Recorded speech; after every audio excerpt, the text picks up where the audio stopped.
Да, нам тоже понравилось наблюдать за жестокими и агрессивными поединками животных, но и среди миролюбивых малышей мы отыскали очень интересных ребят. Всем привет, с вами Бабл, и это 10 самых маленьких животных.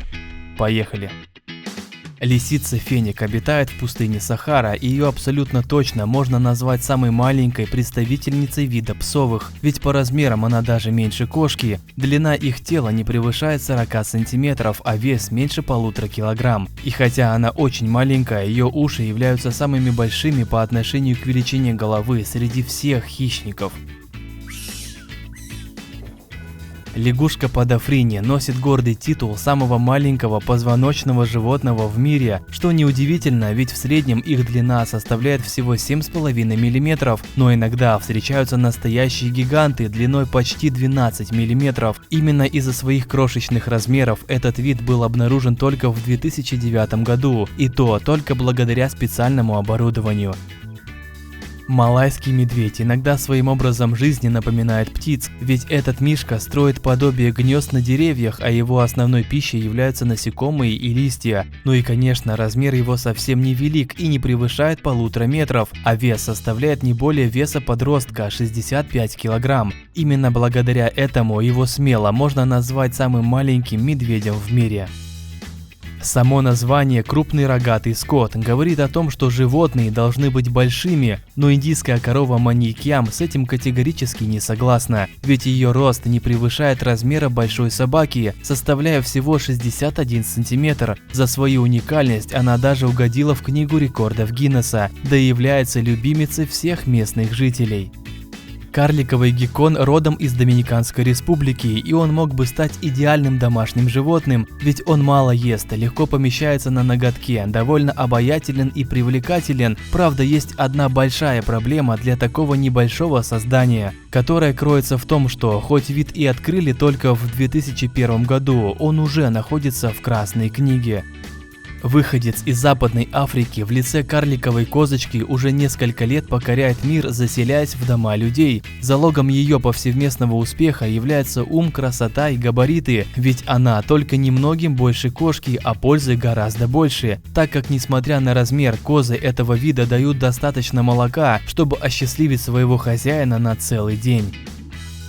С первого взгляда эту змею можно перепутать с дождевым червем, да и со второго тоже. Но язык все-таки выдает в этом животном присмыкающегося. Змея Карла была открыта в 2008 году Блэром Хеджесом и названа в честь его жены, Карлы. Странно, наверное, его жена ассоциировалась у него со змеей. Ну да ладно. Длина взрослой змеи не превышает 10 сантиметров, а основой их рациона служат обычные муравьиные яйца. Когда мы говорим об оленях, то представляем себе высоких, статных животных с большими рогами. Только вот оленя Пуду природа обделила, и его высота составляет не более 90 сантиметров. Да, и рога видны совсем чуть-чуть, да и то только у самцов. Повстречаться с этим малым можно на юге Чили, хоть это и трудно, так как животное предпочитает не позировать людям. Мини-пиги – милые и забавные животные, которые не требуют особого ухода. Именно это нам рассказывают разные посты в социальных сетях и видео на ютубе.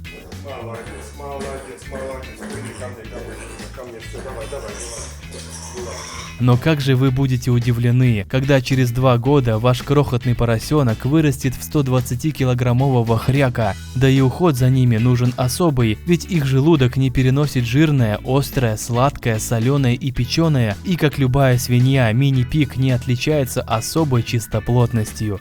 И, наконец, первое место. Карликовые игрунки носят название самого маленького примата, так как их тело всего 20 сантиметров в высоту.